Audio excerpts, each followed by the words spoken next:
Hi, I'm Sean, aka Wizard. More of that in a minute. But what I'm here to do is introduce a new series called Drinking with Wizard. We're going to be talking to a lot of brewers, a lot of breweries. We're going to talk about styles of beer. We're going to be all things beer. And then maybe we'll find some other things out too. So stick with us and hopefully you'll have a fun time like we do. I suggest we're going to be a lot more educational. We're going to be a lot more funny if you drink along with us.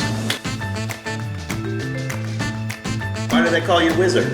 In my brewing experience, I brewed at Stillhouse for 7.5 years.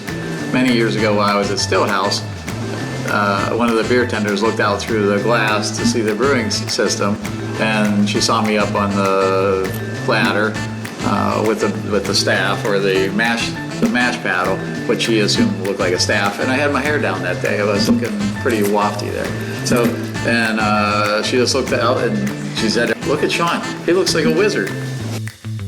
And from then on, it just stuck. So, I don't think Jay and I have actually heard that No, story. I feel like we need a lot more of a magical story next time we retell that, because I'm a little disappointed. I'm not gonna lie to you. I figured that there were some kind of like tablets on a mountain, and like, I don't know, some epic journey and thunderbolts crashing down or something. So there we were, crossing the boat from Ireland. sometimes the simple becomes mythical, you know how it works. So. Start with, why are you doing this? Like, what got you passionate about beer? Okay, and why do you want to tell? So, when I was brewing at Stillhouse, there often came a question of like, what got you into this? And when did you start this? So I've been doing it a long time. I've been into beer since I was 10, literally. No, I wasn't drinking it, but I was into beer at 10. I started to be interested in beer cans and beer can collecting and the marketing and the regionality of beer and how they marketed and how they did different things in different areas of the country. And so I used to collect things in the dump like every other beer can collector, go to swap meets. And when we were going on vacation with my parents, my father used to indulge me and go to the local supermarket where they had beer in cans, not in the state we were in, but coming through the south, we were able to stop at grocery store after grocery store after grocery store. And my dad took one for the team. Oftentimes he didn't complain. He had to drink the beer so I could get the cans. Most times it was good, but I do remember one time he was drinking something really dark and oily and syrupy, and he just looked at me like, "Really? I have to drink this?" I'm like, so he did. He drank a little bit of it and then he dumped it out. But we got the can. So it was all good. It was good times, and my dad was really influential with that. He wanted to be part of that, and I think he saw it. Now that I'm older, I think he saw that as a bonding moment with his son. Mm-hmm. And as a young 10-year-old, a 12-year-old by then or so. You want to be on your own and you want to prove that you could do this on your own, and your friends are collecting cans, and I didn't want to necessarily have my dad and I's collection, so it was more about my collection, although he helped.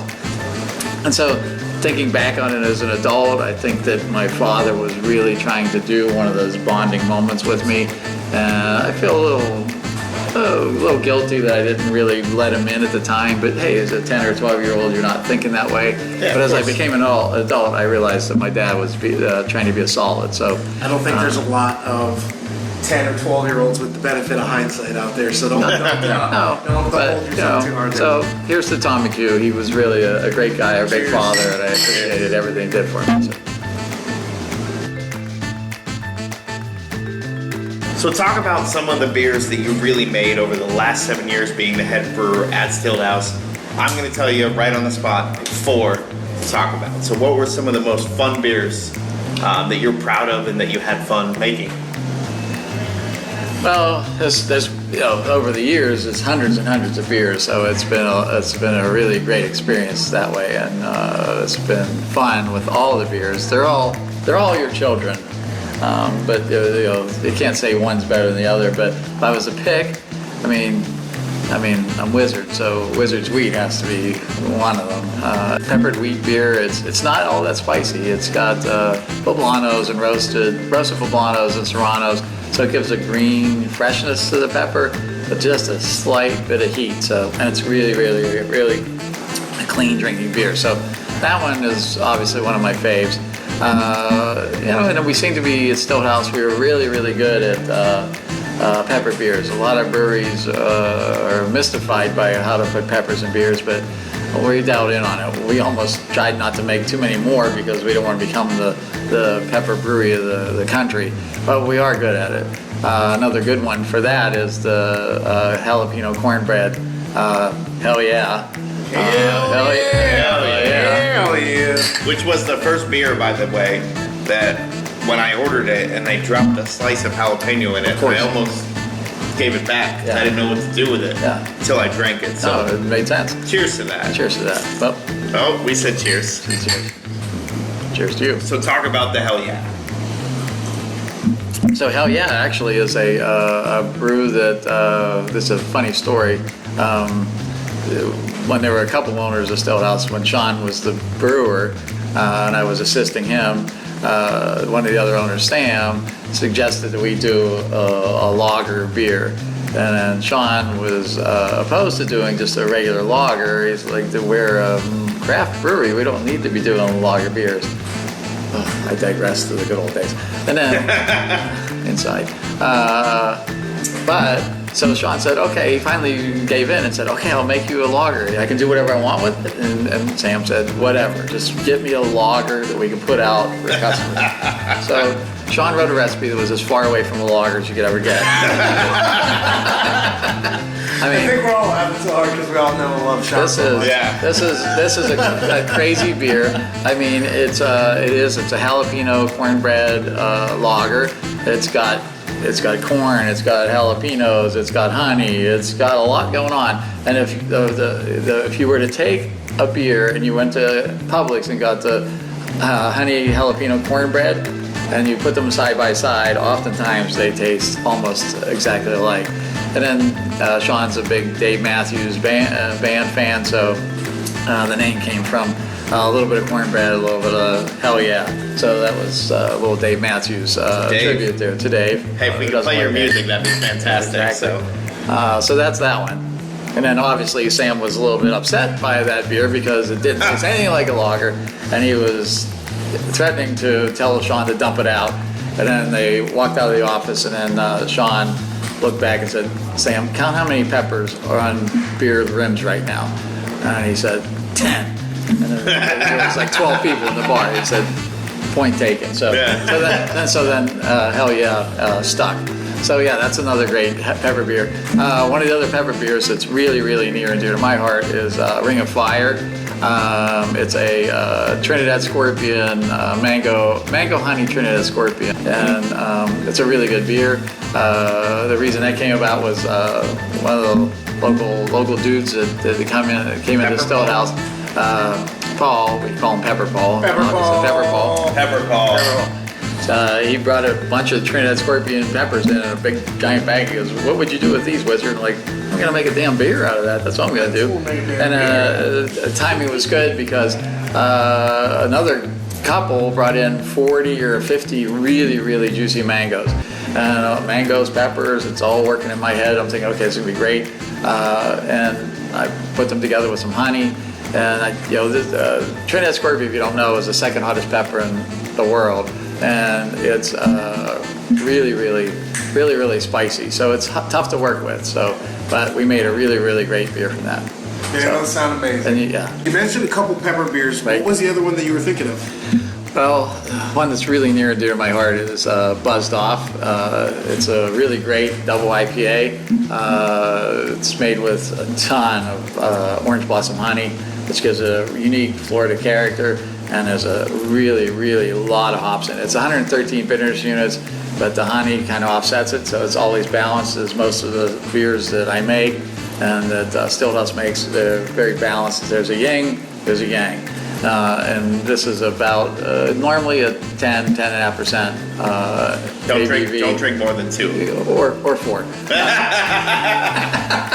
Hey, we said drink. It's a funny story about this beer is that I had made it, and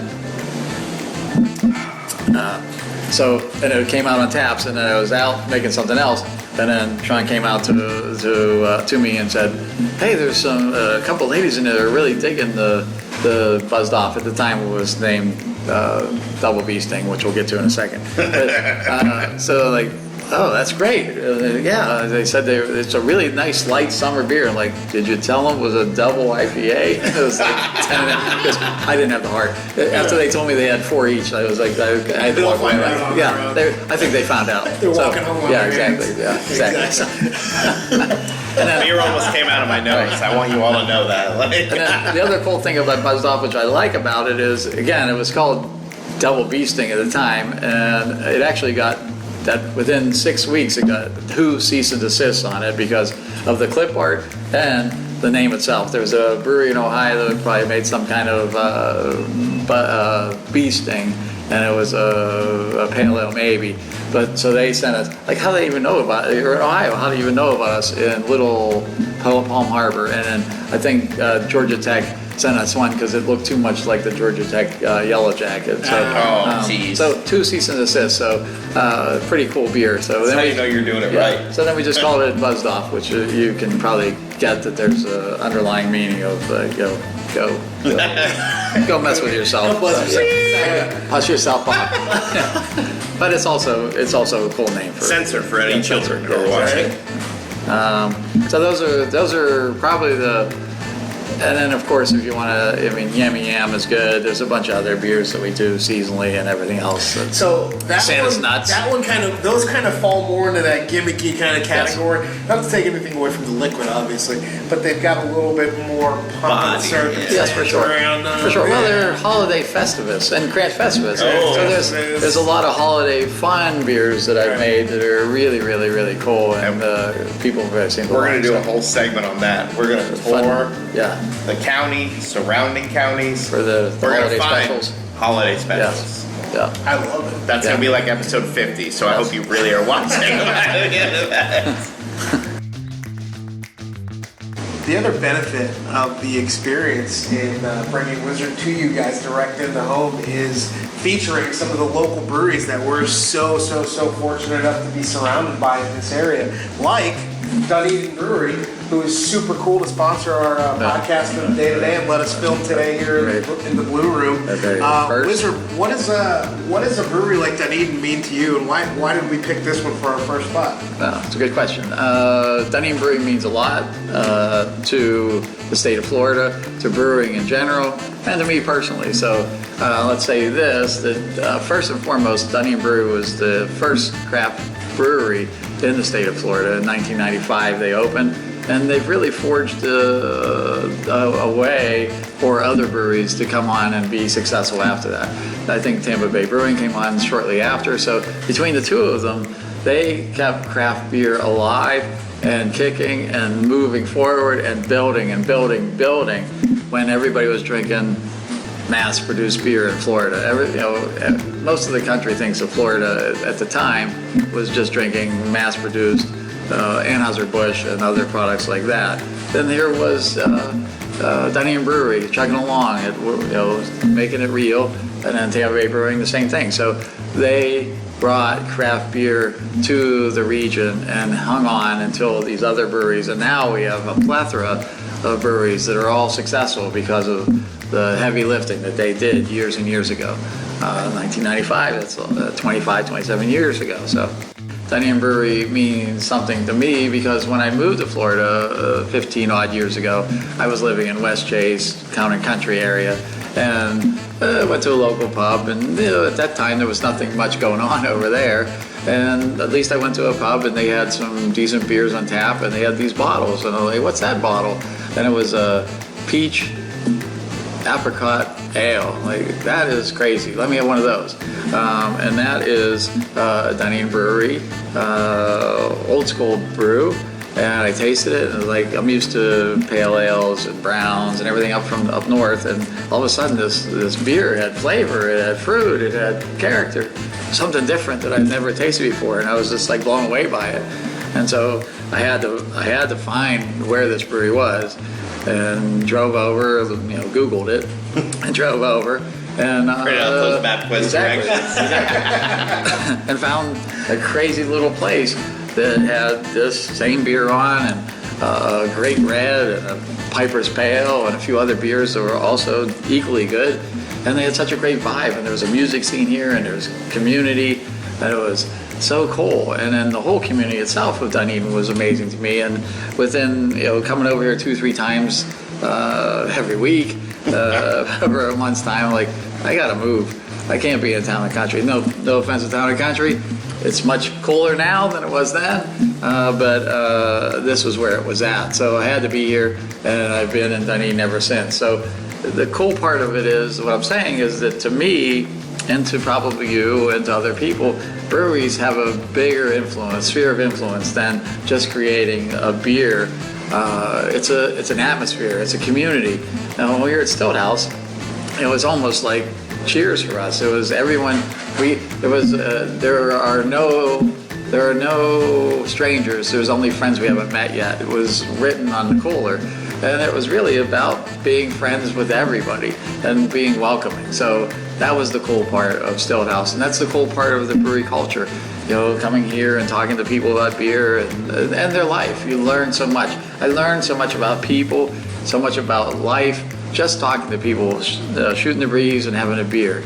So that's what hopefully we're able to impart when we come to breweries like Dunedin Brewery. We give them homage to where they came from, but also talk about the community that the breweries are located at. So this is the first stop of many stops to different breweries in the region and in the area. And I just want to say this, 27 years ago, I started brewing this, it sounds like. I know, almost. And here we are drinking it today, so cheers. Still an amazing beer. The whole idea of this show and what we're trying to do is to bring beer to you and make beer fun. Make it interesting, educational, but lighthearted and fun. This isn't going to be like your organic chemistry course in high school where you wanted to shoot yourself or fall asleep or skip class. You're not going to want to skip class. You're going to want to come to all these to see how cool beer is and how chemistry works with it. I'm not going to bore you with the patented techno jargon that brewers and the brewery industry use. We're going to try to lay it down where you're going to understand it. You're going to have a lot of fun with this. And the biggest thing is, we sound a lot smarter, we're a lot funnier if you drink along with us. Cheers. Cheers. Enjoy. See you next time.